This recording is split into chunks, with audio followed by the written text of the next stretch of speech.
welcome to our first event of a new series that we have called Latin American Mobilities. This is a new series jointly sponsored by the UCLA Latin American Institute and the UCLA Center for the Study of International Migration. I'm Rubén Hernández León, professor of sociology and director of the Latin American Institute, and I think shortly, the director of the Center for the Study of International Migration. My colleague, Roger Waldinger, will be also joining us. But it's actually a pleasure to welcome our inaugural speaker, Alejandra Díaz de León, who is a professor at Colegio de México in Mexico City. And today, Alejandra will be presenting on her new book, Walking Together, Central American and Transit Migration Through Mexico, published just a few months ago by University of Arizona Press. Congratulations on the publication, Alejandra. And thank you so much for accepting our invitation to participate, as I said, as the inaugural speaker of this new series. Thank you again to all of everybody who's joining the webinar right now. We will continue this series in December with a presentation by journalists from the New York Times who have been doing some very interesting reporting on migration through the Darien Gap. So stay tuned for information and news on that particular event. It's tentatively scheduled for December 8th. But for now, and without further ado, I want to welcome Alejandra. Again, Alejandra, thank you, and take it away. Hi, thank you. Well, thank you, Ruben and UCLA for inviting me. And I didn't know I was the inaugural speaker. That feels like even more fantastic now. So yeah, I'm very happy. I have to share my screen to talk about my book. I'll talk for about, 40 minutes, and then we can have some questions. Well, first, this is a cover of the book. I think it's very nice. I really like it. And this picture is by a Honduran photographer called Ruben Figueroa. He's a very talented photographer and a prolific tweeter. And he goes along the migrant route taking pictures of migrants, and he's trying to find a lot of missing migrants along the migrant route. He's now applying for asylum in the US because he's been threatened for the job he's doing. So if you ever see anything that Ruben is doing, it's guaranteed to be amazing and you should join it. Most of the pictures in the book are mine from colleagues that allowed me to use the pictures when we were doing fieldwork together, or a couple of pictures by Ruben. In this presentation, I will talk about the context of Central American migration in Mexico, my research questions, very quickly about my methodology, my main results, and I'll conclude with the overarching themes of the book. Okay, so first, every year, thousands of Central American migrants cross through Mexico on their way to the United States. And here is a map that you can see, where you can see the expanse of the terrain they have to cross and my field sites. These are the field sites, the one in yellow. But the most interesting thing here is that you can see how long Mexico is. It's over 3,000 kilometers, and I didn't think about translating it to miles for this presentation, but it's very long. So for example, if you go to the southern border, when migrants try to walk from Tenosique to Palenque, and they look so close in the map, it's like 2 weeks walking because they have to take detours and they get tired, and it's like, 6-7 hours by bus. So just to give you an idea of how long Mexico is, no? You can also see that there's many routes that migrants can take, no? This one, they can choose to the right, to the left, to Torreón, to Altar. And this makes it difficult for them to choose which the ideal route is and where to go, because the routes are changing all the time. A route that was useful last year might not be useful right now because migrants were riding the train and now the train has stopped, or maybe there's a new checkpoint that the government put, or maybe a new organized syndicate appeared in the area and migrants cannot cross through the area anymore. So things change very quickly in Mexico. So it's a very long country that is difficult to cross, and things change very, very quickly. Also, Mexico is a very difficult and dangerous country to cross. The government of Mexico prevents migrants from taking long-haul buses and flights to arrive at their destinations. So instead of taking a plane in the southern border of Mexico and arriving safely as the northern border of Mexico, migrants are unable to do that, and that's why they have to walk, take small buses, take this train, or walk. As you can see, the trains are not passenger trains, they're freight trains that migrants have to like run next to the train, hold on to something, and then pull themselves up and then get on top of the train. You can see a picture here with a person standing on top of the train. It looks like the train is stopped, but it's not really. It's very dangerous for the migrants to run and get on top of the train, but it's also very dangerous for them to get off the train when the train is running. So they need to throw themselves in a smart way so that they can roll next to the area and not get hurt when they get off the train. Sometimes they can get on and off the train when it's stopped, but that's not generally the case. Here you can see in the picture also that there's like these concrete structures next to the train. I am pointing at them and there's like men standing next to those structures. Those structures are durmientes. The durmientes are the things that go between the train tracks, like the little perpendicular things, and they're cement poles. And these structures, the durmientes, were put by the Mexican government in areas where migrants got on or off the train more frequently to prevent the migrants from getting on or off. And I think this is important to notice because they have like zero utilitarian purpose beyond preventing migrants from getting on and off the train. If they try to do it when the durmientes are there, well, first, they cannot run next to the train, but migrants have tried to jump off the train with the durmientes there and they have died and broken their arms and heads. So it's very, very dangerous. Since 2015, the trains have been going faster in Mexico, and this is also as a direct consequence of the government trying to make the journey more difficult for migrants. So the government explicitly said that they wanted the train to run faster to prevent migrants from getting on the train. And then they said something about, yes, to protect their human rights. But basically, all these things are done to prevent migrants from migrating a little bit easier than before, because it was no easy, obviously. Migrants can also walk next to the highway or the train tracks if they're unable to get on the train or if there's no train there.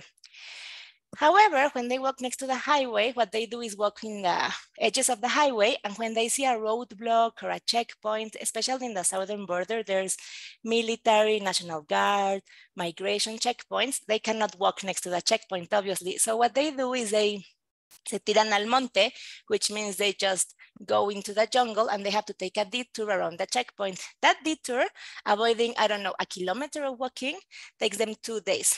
And also, it pushes them to areas that are more secluded, more dangerous, in the jungle, and they're exposed to more violent actors, such as corrupt migration agents that chase them, criminals, cartels, and gangs. Walking also exposes them to the elements, so they get weak, hungry, scratched, bitten by mosquitoes and animals. They get huge blisters on their feet. They get sunburned. It's very, very difficult for them to cross these areas. When they're walking in the highway, it's terrible, but when they go into the jungle, it's even worse. And obviously, as a consequence of all these actions that the government has taken, many migrants die, disappear, are robbed, kidnapped, murdered when trying to cross Mexico. It's a very, very, very dangerous road. This is a picture of a migrant shelter close to Mexico City. And I like the picture because you can see the train clearly. And from here, from the shelter, the migrants scream at the migrants that are on the train, "You can jump off, everything's fine." Okay, this is a picture by Ruben Figueroa. Finally, about the context, on the road, migrants are separated from their social ties and surrounded by strangers that have ever-changing identities.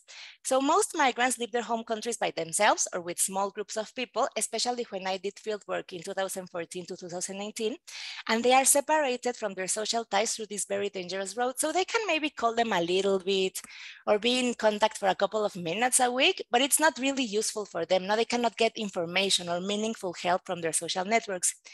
But also while crossing, there is a lot of uncertainty about where to go, what are the best strategies to survive, the best routes, who is trustworthy. And this becomes even more difficult because on the route, people change identities constantly. And by this, I mean that there are migrants, but some of the people who are pretending to be migrants can also be criminals, spies for the cartels, enganchadores, which are people who convince migrants to go with them and then do several things with them, sell them to traffickers, get them to a coyote, things like that. There can be a police officer moonlighting as a sicario. There can be a migration officer that is paid by the cartels or by the pandillas. Everyone has many different identities, and it's very difficult to know who you can trust along the route, no? So this all, the difficulty of the route, the many roads they can take, that everything changes constantly, that people change constantly, make the route unpredictable and very difficult to navigate for migrants. Here we can see, I think, a very good summary of what's going on. Maria says, the migra chases you, you have to pay the gangs, the cartels kidnap you, the neighbors call the migra on you, other migrants steal your backpack, there are people pretending to be migrants to trick you. Crossing Mexico is the most difficult thing that I've done. So this is basically what I told you, no? Everything's constantly changing. And because of this, because the route in Mexico takes so long and everything changes all the time, migrants need up-to-date and reliable information in order to navigate their crossing through Mexico. And this cannot be provided by their families because, as I told you, they're not in contact with them. And even if they were, the families do not have up-to-date information about the route because even if they did it 1 year ago or 2, things have changed enormously since then. So what do? And that's what I research in the book. So my 2 main research questions are, how do Central American migrants in transit survive the journey without the help of their traditional social networks, so their family and their friends? And can new social networks, trust and cooperation happen in a context of scarcity, violence, and uncertainty? So what I basically study in this book is how migrants in transit who are surrounded by violence and uncertainty manage to form social ties with people who are strangers to them. I did fieldwork between 2014 and 2019 with some trips back up until 2020, but basically the bulk of the research was done in those years. And to observe the formation of social ties between migrants, I did multi-sided research. This means that I followed the people because I couldn't follow the migrant route. It's very dangerous to get in the train with migrants, to follow them. I didn't want to put them or myself in danger. I spent time in migrant shelters, soup kitchens, churches, wherever migrants gathered. And I had thousands of conversations with migrants and 50 formal interviews, mostly with men because that's the population that happened to be migrating in those routes when I was doing fieldwork, but some with women. And we talked about many things, the journey, their lives, the friends they had made, what they wish they had known before leaving their home countries. And many parts of the interviews were sad, obviously, but many were fun and people enjoyed talking to me. And I think they enjoyed having their story recorded. What I've been doing lately is that when I interview them, I send them the audio by WhatsApp and they love that. And well, we can talk a little bit about the ethics of researching violence and vulnerable population, but I got informed consent. I tried to do deep listening. And what I did was have my questions in mind, of course, but I just went wherever the conversation took me because some of these people really needed to talk, no? I didn't start the interviews looking for the violence. When they talked about violence, I listened to them and I was empathetic, but I didn't look for the worst cases or anything like that. And I understood my positionality and what brought us together and what separated us. And I think that's very important. And that's a picture of me when I was way younger doing a walking interview with a migrant. He was showing me how to get on top of the train in Palenque. And this is a very bad picture, but I like it because, well, I took it, but also you can see it's in La 72 in Tenosique, at least many years ago in the chapel. And it's a homage to the 72 migrants that were killed in San Fernando, Tamaulipas in 2010. And you can see the cross in the center shows what happened to them. But the 72 crosses around it are the names of the migrants we know and their nationalities. No? And it reminds us of all the violence that migrants experience and why we're trying to protect them. Okay, so my main finding is that migrants need social ties. What I discovered through the interviews is that migrants have a great need to form social ties with other migrants around them, regardless of everything that I have told you about the road, regardless of the risk of being taken advantage of, or worse, robbed, kidnapped, or murdered.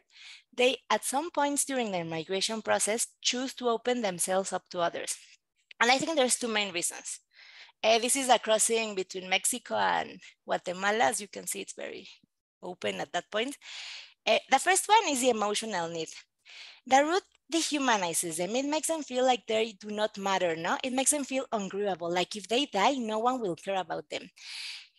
A lot of migrants told me, if I die here right now, my mom will never find out what happened to me because no one will care to find out where I'm from, to send my body back. They feel like they're treated like less than people, like sometimes like they're inhumane in Mexico. Once a migrant told me that he was waiting for a migrant house to open, and he and his friends covered themselves with black trash bags because it was cold and it was raining and they were all covered and huddled together, and a guy in a bicycle just ran over them with the bicycle. And he told me, I do not think that guy did it on purpose. I honestly think he thought we were garbage.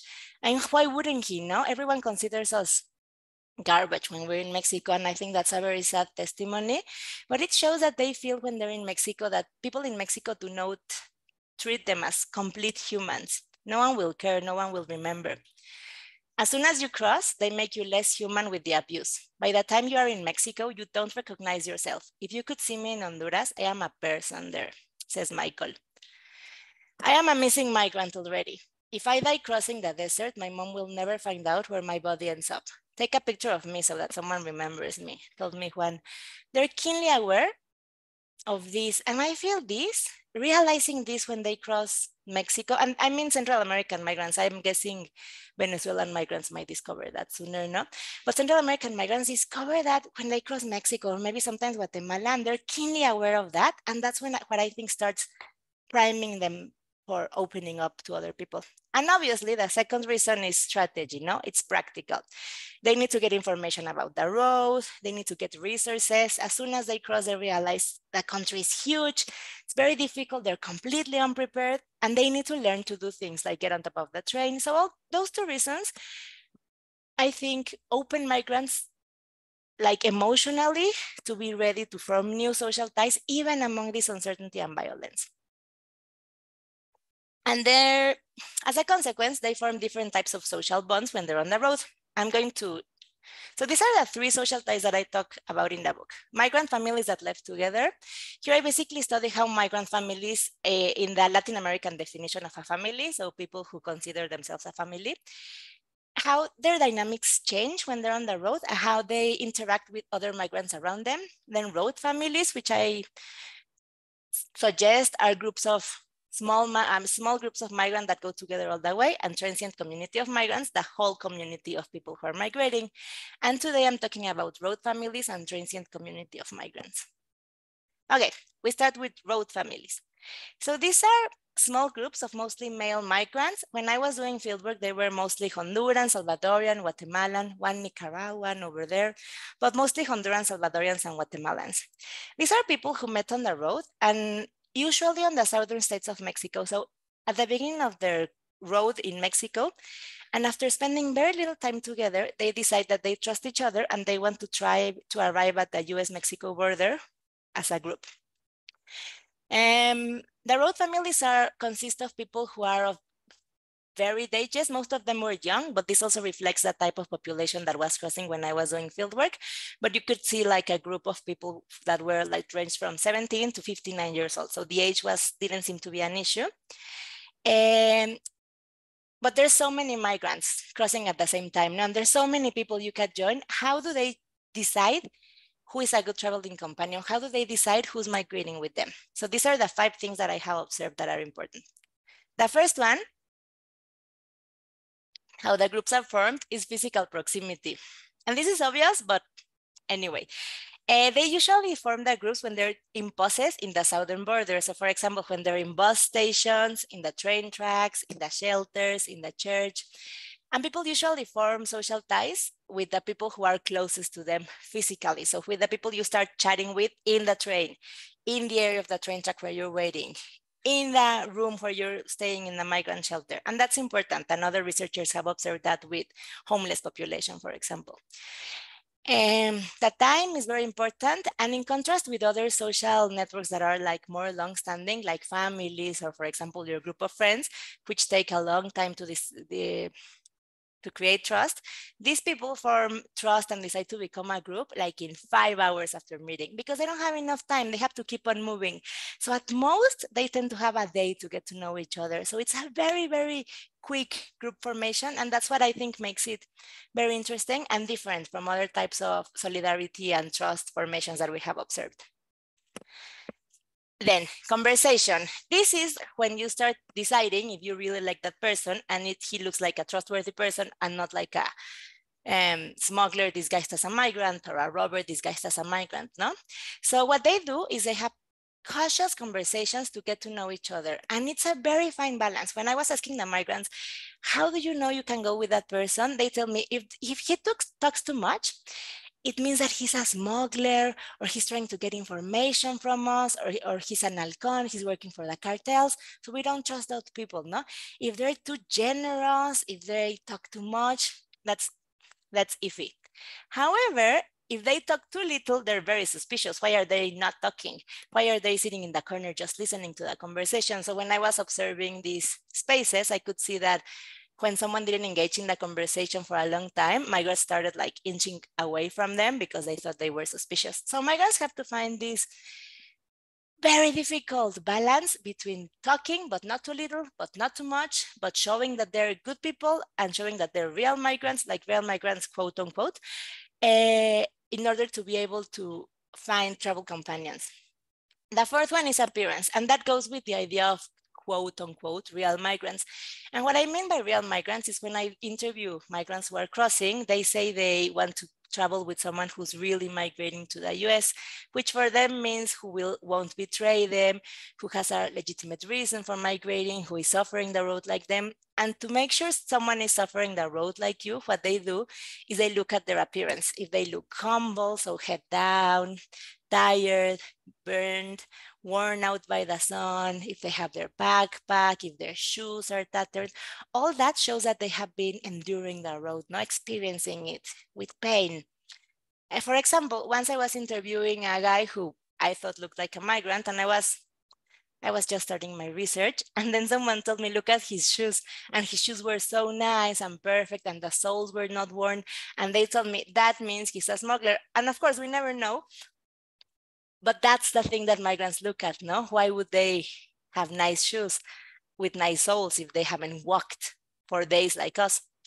But a lot of people have all these characteristics. Now they're close to you, you can do it quickly, they talk but not too much, and they look like migrants. So what is the thing that makes migrants choose to go with that guy and not with that guy? And I kept insisting in my interviews, and at the end they just told me, lady, we cannot tell you.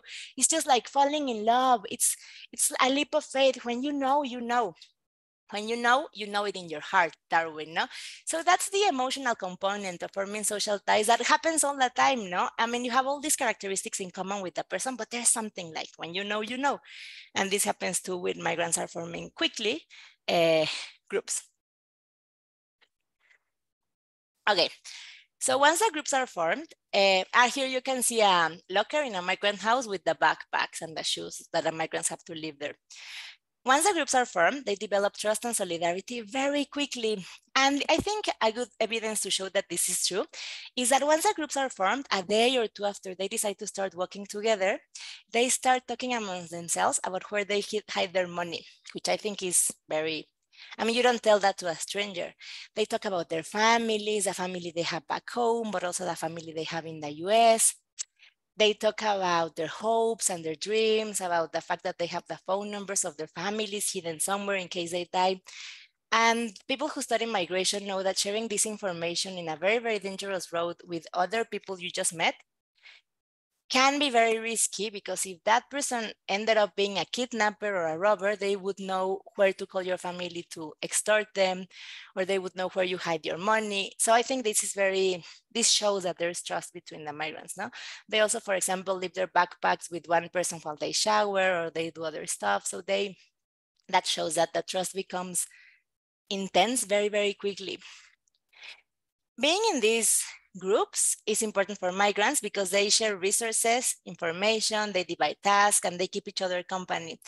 So for example, when things are easy to steal, like, someone has the tortillas outside, someone is a lookout and someone steals them, someone takes care of everything while the others go work or ask for money, someone becomes the official cook of the group and they carry the pots and the pans, things like that. They pool their money together. So if one has more money than the other, everyone has the same pool of money, pot of money, and then they can share it together.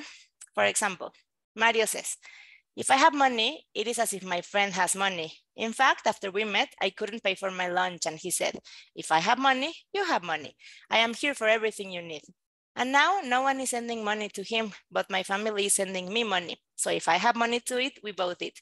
If I only have enough money for me, no one eats. And I know this is a very repetitive quote, but I think it's important to show how for Mario, the resources of that group are of both of them, no? And the help that their families bring is for both of them. He's not like, I got this money. So Mario benefited from the generosity of his friend in early stages of the journey, but he didn't ditch him when the other man didn't have any money and now he has money. This shows that the solidarity like transcends utility, no? Usefulness. And another example of groups forming deep bonds and solidarity, and of course this is not all the time, but this happens sometimes, is when someone breaks their foot, they wait with them until the foot is healed. I've heard stories of people who die on the road and their new friends get deported with the body to make sure that the body is given to their families. So that's very, very important for migrants. And another thing that I've observed is that the groups are formed of mostly men because women tend to have other migration strategies and routes. We can talk about that at the end if you want.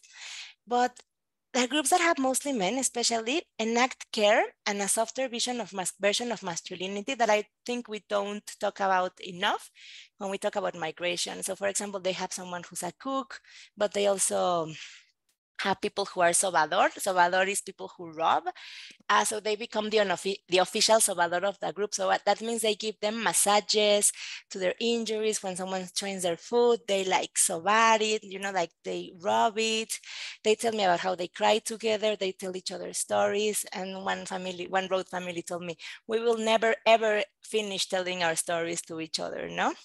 So I think that's very, very interesting, how they can become a little bit softer while surrounded by all this violence. Softer with the people inside their group, of course. This is a picture in the Sonoran Desert of a cross that an artist put for a dead migrant. These connections become very important. So researchers have observed that people, for example, Kai Erickson, have observed that people in extreme circumstances like floods or earthquakes become more inward looking and they try to focus on their families. But these migrants don't, a little bit because they don't have families to focus on, but instead of becoming loners, they choose to open themselves up and find other people. They don't gravitate towards being by themselves, mistrusting everyone. And obviously, and that's in the book also, but there's betrayals because imitating a trustworthy migrant is very easy for some people, no?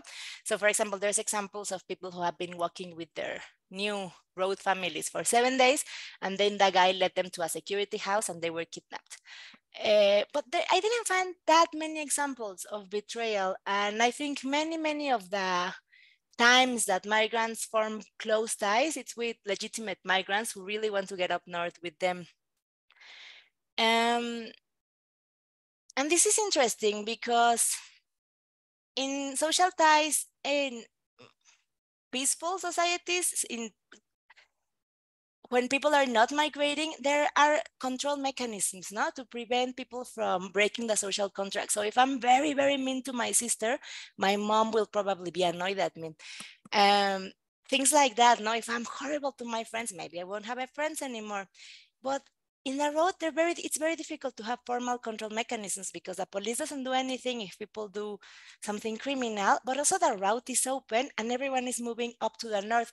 So if someone steals your backpack in Palenque, in the southern border, and just disappears, how is he going to form this reputation for being untrustworthy or horrible or anything like that? How are you going to punish him socially or legally? However, people do not betray so much, especially people who really want to arrive at the US-Mexico border. Because aside from the fact that groups provide important emotional and practical support, groups tend to close off when they are formed after a couple of days of being formed. So it is very difficult for a migrant who betrayed its group or couldn't find a group or anything to become attached to a road family in the middle of the journey, like past Veracruz or Mexico City. People who are migrating by themselves seem suspicious and iffy and maybe dangerous. And that doesn't mean that they're suspicious or dangerous. Maybe they just lost their group or whatever, but people think, maybe they did something. Why are they by themselves? So usually once you form a group, it's safer to stay with it because it will be way harder to find another one. So yeah. Now we're talking about transient communities of migrants. And this is a picture of La 72, a migrant house in Tenosique. I think the way I see it, the transient community of migrants includes everyone who's crossing Mexico and who identifies as a migrant, a migrante, someone who is striving and suffering to arrive at the northern border. So this obviously doesn't include migrants, for example, European tourists that go to Mexico City and things. No, it includes people who are striving to cross the border, not to cross Mexico. The experience of migration for people who are doing it is something that is impossible to really understand until they're living it. And they tell me all the time, crossing Mexico always surprises them. You can join Facebook groups, watch YouTube videos, talk with your cousin who crossed, but it is never the same. It never gives you the same feeling, no? And they have told me, our families cannot understand this. Only someone who's on the migrant trail can understand what is really being hungry, how really, really, really scared what can get, how can you be so thirsty you want to pass out? I didn't know hunger until I became a migrant. And this, because they understand what it's like to suffer on the road, to be cold, to be scared, to be hungry, they are willing to share a little bit of information or resources with other migrants, even if they don't trust them. So people are surrounded by strangers that they don't trust, that can be people who will take advantage of them, but still they could be migrants, they're probably migrants, they understand how much pain I'm suffering. And this means that you cannot not share a taco, a sip of Coca-Cola, a little bit of gossip, a better strategy to climb on the train. It's not like with your other group, not a road family. You're not sharing your money, information about your family, but you are telling the guy, please don't do that because that's dangerous. I heard that there's a checkpoint 3 kilometers ahead. Are you very, very hungry? Here's some of the chicken that we just got. Those things they do. And this generalized exchange between strangers that don't trust each other generates an idea of a community that is experiencing the same things. These are the stairs going up Tochana, my migrant house in Mexico City. So here we have the testimony of Mario. I remember when my son and I were riding the train last week, my son was so cold. And the man loaned us a blanket and my son was cozy for the whole train ride. I will never forget it. This is why when I see someone who looks hungry, I try to share even a bite of my taco because I know what it is like to receive help when I needed it. And Mario was so grateful for that blanket because that meant his son was asleep when the maras came and robbed everyone on the train and he was cozy and he didn't get sick. That he understood that he has to share with other migrants. And the guy who loaned the blanket wasn't sure if Mario was a good guy or a bad guy, but he understood what it was to be cold. So that's important. So the transient community exchanges information and small acts of solidarity between strangers. And this exchange between strangers that are like one-off sharings of things that you have, and that will not be reciprocal because that person will move on and you will never see each other, becomes the backbone of the transient community because this generalized exchange creates solidarity without trust. And I think that's interesting because, I don't know, before doing this research, I didn't know you could experience this keen sense of solidarity with someone while at the same time being very scared of them or not trusting them. This generalized exchange creates a common identity that never becomes a common identity that leads to generalized trust with other migrants because they understand that the road is very dangerous. But still, there's a lot of solidarity there. By sharing gossip and information about the trip, they build a sort of repository of up-to-date and reliable information that most migrants can use. So you can see before the train leaves that the older migrants are showing the younger migrants how to get on top of the train, like I told you. Like you get on top, you hoist yourself up, you don't put your feet on the wheels because that's immediately what you want to do. You can see in the migrant house that more experienced migrants tell migrants that are just arriving that, for example, the nun is in a better mood after she's had her morning coffee, so they should wait after the morning coffee to ask for something.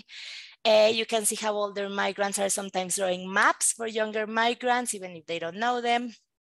But you can also see migrants eavesdropping on the conversations of everyone on the road and learning strategies, where to move, how to go, migrants following some groups to know what to do. So all that becomes the source of up-to-date, relevant, and mostly trustworthy information that migrants get that facilitates them moving and surviving in the road. So in this sense, the transient community substitutes the information that the families could give the migrants. Of course, it's not a complete substitution, but it's a way of transmit information and quickly about the ways things change. And now that migrants have WhatsApp in their phones, that's not in the book because they couldn't use WhatsApp or phones when I was doing field work.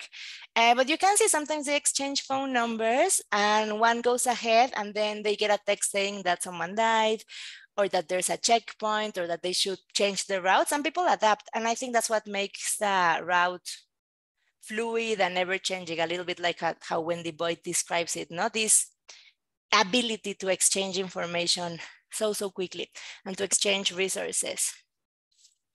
And by sharing food, socks, resources, the migrants who are migrating facilitate not only surviving, but they also add to the sense of feeling valued, supported. So when people get the unexpected gift of a clean pair of socks that someone has left over, or a taco, or a glass of water, they not only feel like maybe they can walk for 2 kilometers more because now they have the taco, or now their blisters won't be so horrible, but they see, as I told you at the beginning, someone looking at them in the eyes and telling them, I understand what you're going through.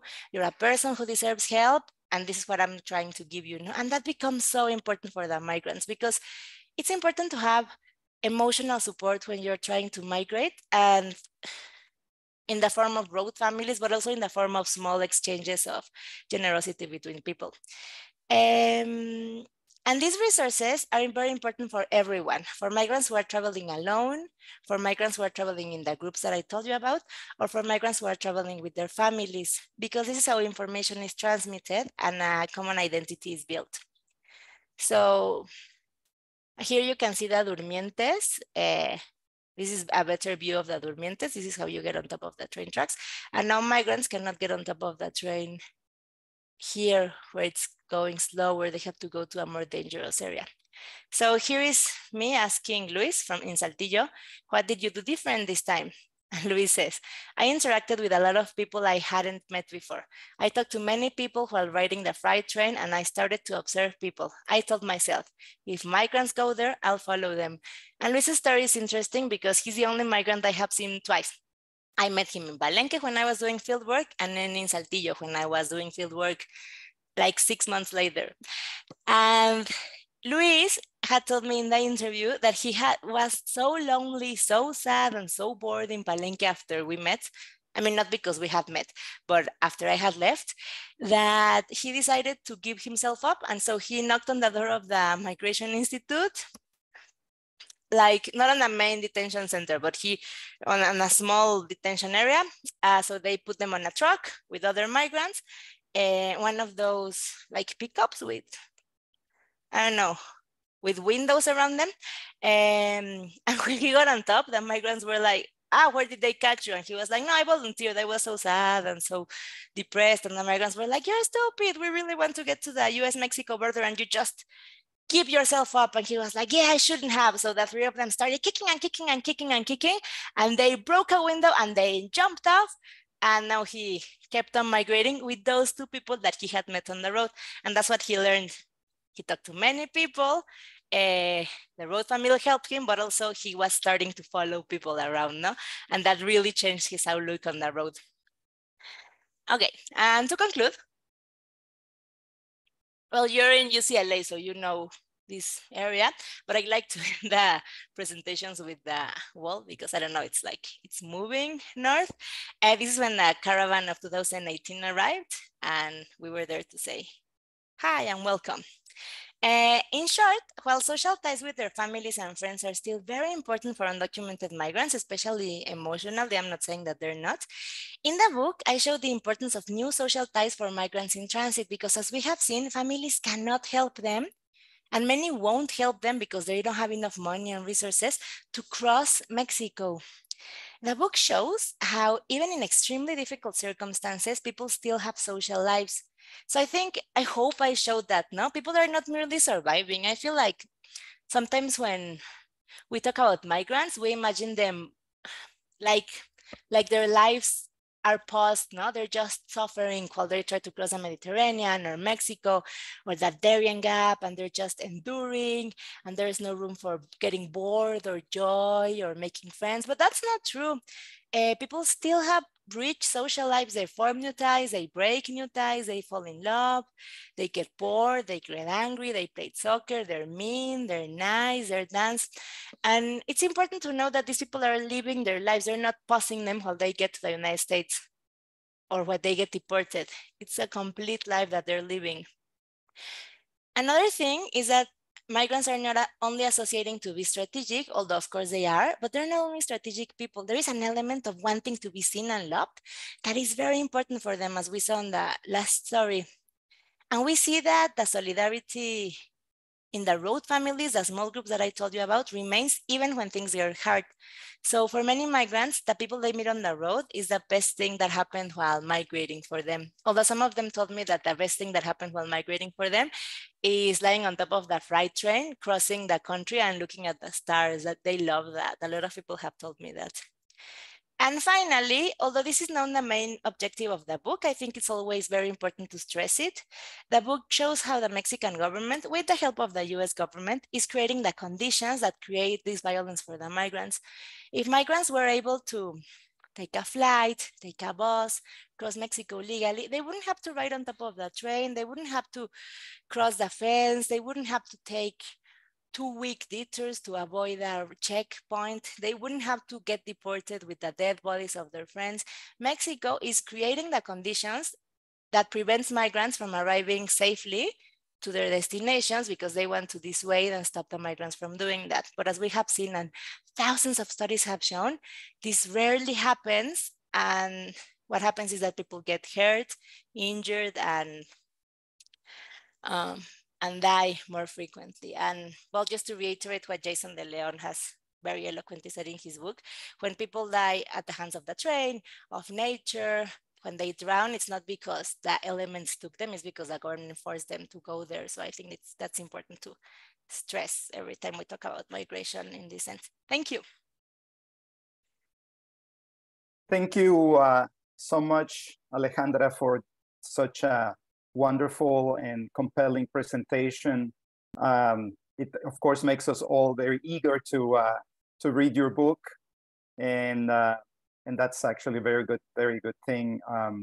You know how you endow these migrants, of course, or show how these migrants are endowed of agency and all sorts of other characteristics, right, that get often erased when we think of them as just sort of victims, although they are often or only sort of capable of suffering instead of, as you said, enjoying, forming ties, and so on.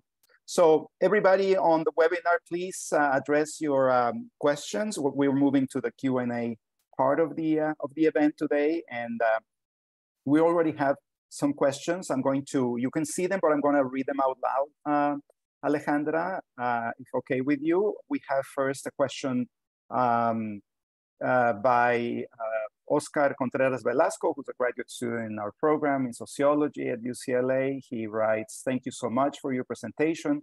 I found it fascinating. From what you saw in your field work, how and when would migrants hire their smugglers, coyotes? Are they hired before they start their journeys and from within their personal networks, or are they hired at some point during the journey?" Thank you, Oscar. And thanks for saying so many nice things about the presentation, Ruben. This is interesting. So the migrants we see taking the train or in the shelters are mostly the poorest migrants who cannot afford a quote unquote better smuggler. And that takes them like on buses or on planes or in hotels. So in general, what I saw when I was doing field work is that migrants that were crossing, and the ones that I saw, didn't have any help from smugglers while they were crossing Mexico. Some of them did, and they were like very cheap smugglers that they contacted from their hometowns or when they were in the southern border of Mexico. There's a lot of smugglers trying to get business. And smugglers are not necessarily bad people. No, they're people who are providing a service in a context that the country is created. So some smugglers take you to your houses and it's fine. The thing is that if they're not recommended by someone, you never know until it happens, no, if the smuggler is good or bad. But in general, the people that I met asked their families in the US for help, and the families told them, no, crossing Mexico is not so difficult. Arrive at the US-Mexico border, which is a very difficult part of the journey, and I will help you. So many of the migrants I met were trying to arrive at the US-Mexico border and then get the help of a smuggler, which I find interesting. And I think, and the migrants agree with me, that it's because their families don't remember how hard crossing Mexico was, or it wasn't so hard for them because they're like, also they don't have enough money, but they're like, no, you can arrive there yourself and then I help you. So, and they do try to use their personal networks, but especially Hondurans who didn't have a long history of migrating sometimes have to fend for themselves and don't have so many networks they can rely on. So yeah, it's a mix. Thank you, Alejandra. Karin Giron de Crane is asking, given the discrimination indigenous people face, do they experience the same discrimination from other migrants on their journey? I'm not sure. I interviewed literally 4 indigenous Guatemalans at different points of the journey. And 2 of them had experienced, I think, more abuse from other migrants that I have heard. I mean, from mestizo migrants, and 2 of them had joined the group and were migrating and everything. So I'm not sure if that's, I mean, it's a good question. I just don't have enough information to answer it. What I can tell you is that, for example, Garifuna migrants, which are like Afro-Honduran migrants from a special area in Honduras, do face a lot of discrimination from other migrants because they're Black. So migrants don't want to migrate with them because migrants tell me they're more visible. I mean, they're obviously not Mexicans, but I also picked up on a little bit of racism because mestizo migrants told me, no, but they keep to themselves and they have their own traditions and they wouldn't mix well with us. So I think that's where I saw a little bit more of discrimination, but it's a very good question that I cannot answer. Thank you. Thank you, Alejandra. Rachel Newman writes, thank you for this fantastic presentation. Can you talk more about migrant shelters and how trust networks there form there among migrants, but also staff and aid workers? Do social groups work differently in places of safety than in places of danger? That's a great question. I think the shelters provide migrants for a space to meet other migrants and to form the networks in the southern border. And as they're moving along, it does provide them for a space to talk to other migrants informally and get information on the road. Candice and Belanger call shelters spaces to remain in transit, no? Because you're getting information and things like that. But I do think that social groups are a little bit more open to talking to other people in places of safety, like migrant houses, and in places of danger, they're more closed off. However, and this is a good nuance, if you're interested in that, Rachel, John Doran White, he's a professor at the University of South Carolina, and you guys should invite him to present. He's very good. He does very, very good research in migrant shelters, and he studies how the staff in the shelters have to have this, what he calls shelter vision, which means that staff in the shelters cannot prevent everyone from coming in. They sometimes know that people coming in are potentially smugglers, but if they're behaving and they're okay, the shelter workers have to balance being safe and keeping the migrants safe with everything working okay. So shelters are places of more safety than other areas, but still you have smugglers and enganchadores, spies from the cartels inside, and the shelter workers sometimes suspect but cannot do anything because they want to keep the balance. And they do kick out people who are disruptive or evidently criminal, but it's a very, very dangerous balance. So trust between migrants and shelter workers is always very tentative, especially from the part of the shelter workers, but also you never know who is really around. So they always have to be very careful. So they have this selective blindness on purpose. It's a very good article. Yeah. Thank you, Alejandra. Veronica Zavala Jacobo writes, thank you so much for the presentation. Congratulations on your book. I have a few questions, and I think you talked a little bit about some of these questions, Alejandra. But number one, how long does it take for migrants to make it to the US? Can you say more about the shelters in Mexico, about how many are there, who monitors them? In your research, just a second, I actually lost Veronica's question. Veronica, sorry.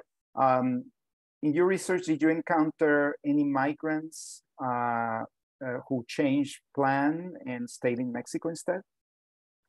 When I was doing fieldwork, it took migrants like 3 weeks to 1 month to cross.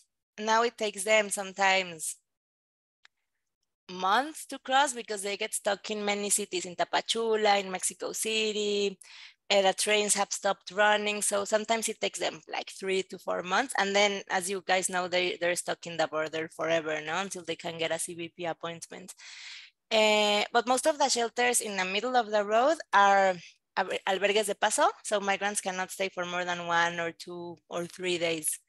So they have to keep on moving.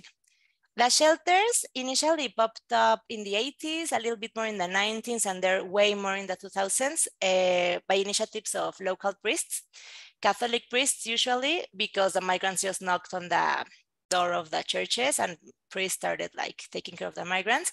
And now they're mostly grassroots organizations that one individual non-priest or maybe someone secular, but it's mostly religious people, create, and they are now associated in some networks like Redodem, Scalabrinianas, but they're still like grassroots organizations. Some shelters have been, I don't know if smarter, but have gone the way of getting money from UNHCR, Red Cross, and things like that, and they're becoming a little bit fancier, but it's basically a dog representation. And it's like between 50 and 60 shelters.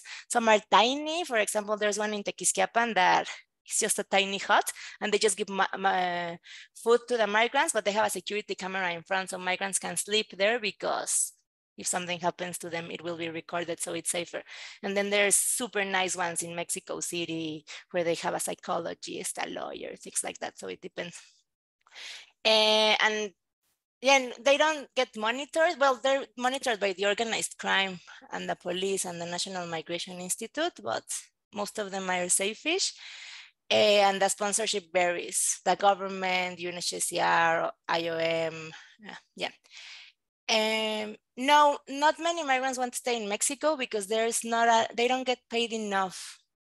So some of them want to go to Monterrey and work there, but in general, when they choose to stay in Mexico, it's because it's super difficult to cross for them, or they met someone, but in general, they try to arrive to the US because in Mexico, the salaries are too low, so they cannot support their families back then. Thank you. I'm going to read the next 2 questions together. You address some of these elements of the next 2 questions, but Carolina Vallejo writes, what was the role, if any, of Mexican organizations, NGOs in helping lessen the precarity of migrants? How do the social ties developed differ for women? And then Vicky White writes, I would love to hear more about the women's and children's strategies for crossing. Thank you. And together with that, I'm going to go actually to Daniel's, or actually, let's say, Linda Renland's question. Thank you for your presentation. Did you interview unaccompanied minor children? Did they have different challenges than adults? Or some overlaps in all those questions? Yeah. So the migrant houses totally lessen the precarity of the migrants, but they're super poor and there's many migrants crossing by every day. So for example, in the migrant house where I volunteer and help that is close to Mexico City, every time I go, there's never enough shoes, boots, underwear, and socks for migrant men, even if we give tons of donations, because just so many people pass through, no? So what the shelters can do at the minimum is give them a place to sleep, like I told you, even in front of a security camera, sometimes inside, some food and some information, but they do help decrease the precarity of the journey, because I don't think migrants would be able to survive. And also, the Redodem, for example, now has this strategy where they register the migrants and take a picture of them. So if they go missing, they know the last place they went through, or they can see the trajectory. Some scholars, I don't agree, but some scholars believe that the migrant houses just provide like a moral alibi for the Mexican government, because the Mexican government is like, no, we support some of the migrants. It's not so horrible. People are helping them. But if the shelters weren't there, it would be way harder for them. Yeah. The social ties develop different. Yeah, about the women, I interviewed like 15 women. There weren't so many women, and now I'm doing a project interviewing women from Central America and Colombia and Venezuela. And the ties that women develop are a little bit different, because they don't love migrating with men that are strangers, because sometimes they get groped or sexually harassed or raped, and they don't trust men very much. Also, men don't want to migrate with women frequently because they think women are weaker and cannot carry their own backpacks. I mean, those sexist things, they cannot get on top of the train. I will have to take care of her if she gets hurt. So they generally don't want to migrate with women if they're not their family members. So they tend to migrate by themselves, with other women. But in general, what I have seen is that women, because they think we're weaker and whatever, they save more money and they try to send a woman with smugglers. So those are women we cannot see on the migrant route, because they're going through other routes with smugglers and in slightly nicer migration strategies. Now they go to cheap hotels. Recently, there's been an uptick in migrant families migrating together, and we do see a lot of women with children migrating in the poorest route, and they migrate generally with their husbands or with their partners or with a group of people. And generally, it's a little bit more difficult to them, especially because they bring children. But also in Mexico, they have this new amendment to the law where to respect the superior interest of the child, when they catch a child which is below 18 years old with their families, they don't get deported. They get put in the shelters, and the shelters cannot prevent them from leaving, so they just keep on moving. So National Migration Institute detains them, they put them in a shelter, and the shelter allows them to leave. So that's very weird. So that's the strategy. And generally, women with children go slower, but they have priority in migrant houses. It's very hard for them, but they have a little bit of, they're treated not slightly better, but they're given more accommodations in migrant houses. Mm-hmm. Okay, thank you. Yeah. Go ahead. And about unaccompanied minor children, I only interviewed children, like teenagers, like 17, 16, and they had very similar challenges than the adults that I interviewed. So yeah, I didn't interview like smaller children, but the 16 and 17-year-olds were like adults in the sense of forming groups and everything. Yeah. Thank you. Daniel Time writes, thanks for the presentation. How important are commonalities such as nationality, region of origin, possibly ethnicity, age, in terms of deciding with whom migrants form a spontaneous solidarity group? Thank you, Daniel. I think nationality, as long as they're culturally similar, like mestizos from Central America, didn't seem to be so important. But when I asked, well, what do you think about Hondurans, Guatemalan person, they were like, yeah, Hondurans are not, they're more, I don't know, they're not so nice, but I still migrate with them. So you can see that they have ideas about themselves, but they migrate together. Religion is a very good question because that becomes very important. Often the way they try to choose migrating partners is to see if they're in the same religion. So for example, they see if the tattoos are, you know, they have Christ tattoos or if they're praying or have Bibles or rosaries. That's important. It's important for them that they are religious, Christian, not which type of religion specifically. But similarly, a lot of people that I interviewed also didn't want to go with religious people and were like, no, but I went with him because he smokes weed, so I know he's a relaxed guy. So that's also important. I don't think age is important, but now that there's more migrants from Colombia, Nicaragua, no, from Colombia, Venezuela, Haiti, for example, I don't know if that affects the way they relate to each other because I haven't seen it. So it's a very good question. Yeah. Thank you. A question from my colleague, Roger Waldinger, who directs the Center for the Study of International Migration, co-sponsor of this event, a little commercial there. Roger writes, I'm wondering whether you could say more about the policies that Mexico has pursued and that has impeded migration in the ways that you have described. And in asking this question, I realized that it may be beyond the scope of your book. Are Mexico's policies fundamentally response to pressure emanating from the US, or do the policies reflect other interests emanating from Mexico itself, whether related to the views of the state officials, the opinion of the public, or other actors? Yeah, so both. The United States does pressure Mexico, but I have been in Chatham House rules meetings. Chatham House rules means that you can say what people said, but not who said it. So I've been in those types of meetings where I've heard officials say that we have a good bargaining chip with the United States, with all the migrants, and when we were negotiating the new, that Tratado de Libre Comercio, the new one, I'm sure that was part of the discussions. We got a lot of, Mexico got money from the Merida Initiative to build a 21st century border to prevent migrants, to prevent human trafficking and migrants and drugs to cross. So there was a lot of funding in Mexico to get trained and resources and vans and walkie-talkies. So that's very important. But I think Mexico, of course, uses it in their negotiations with the United States. And I will share my screen very quickly again, just to show the map. I don't know how to, okay. So what Mexico does, some of the policies, this is not being efficient, sorry, that Mexico does is, what they do is that to prevent migrants from crossing, here is a legal crossing between Mexico and the US, but it's just a river and it's very difficult to patrol. So what Mexico has been doing since 2014 is putting road checkpoints here. And they built 3 cinturones de control, belts of control around the skinniest area of Mexico, which is the Istmo de Tehuantepec.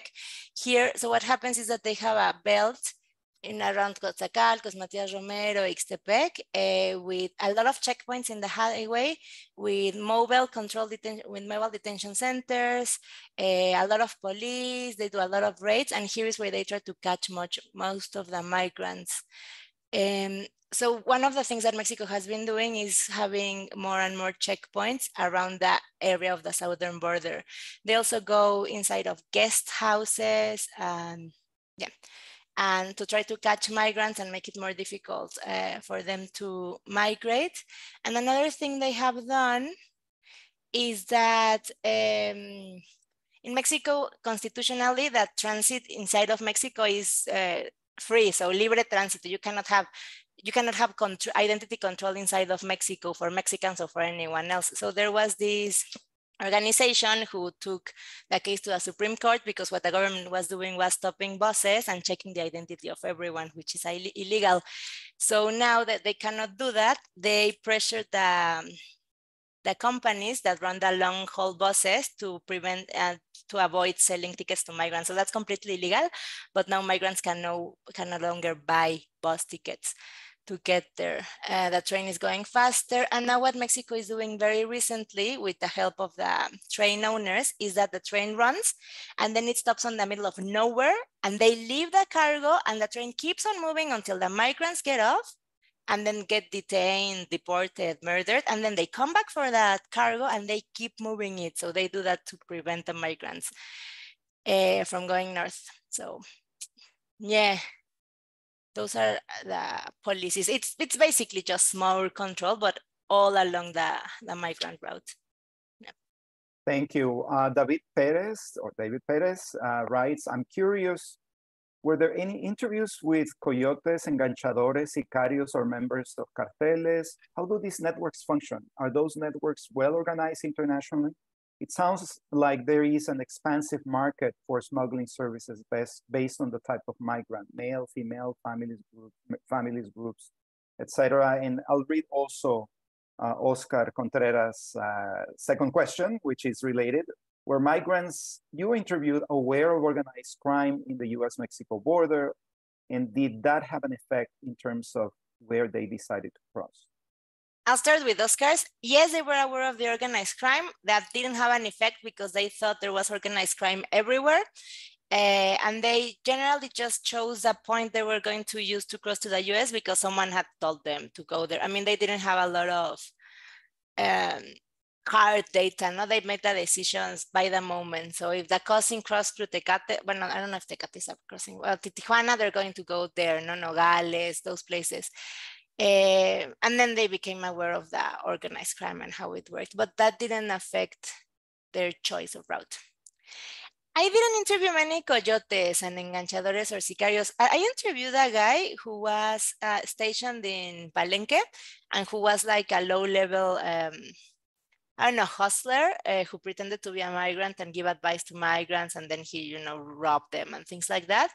I interviewed a couple of coyotes who said, of course, they were good coyotes and they took migrants to the US. But how I understand these networks function right now, but if you're interested in that, you should read Gabriela Sanchez. It's Gabriela with 2 L's. Sanchez. She's a very, very good scholar who researches smuggling, and I think she has a very nuanced perspective. She's like, they're not all bad and it's a necessity. And yeah. The way I think they function is that the coyotes now are an assemblage of people that hand the migrants to each other along different points of the route, and they are paying the derecho de paso and things like that to the criminal organizations. And the criminal organizations are not really running the smuggling, they're just charging the coyotes money to do it.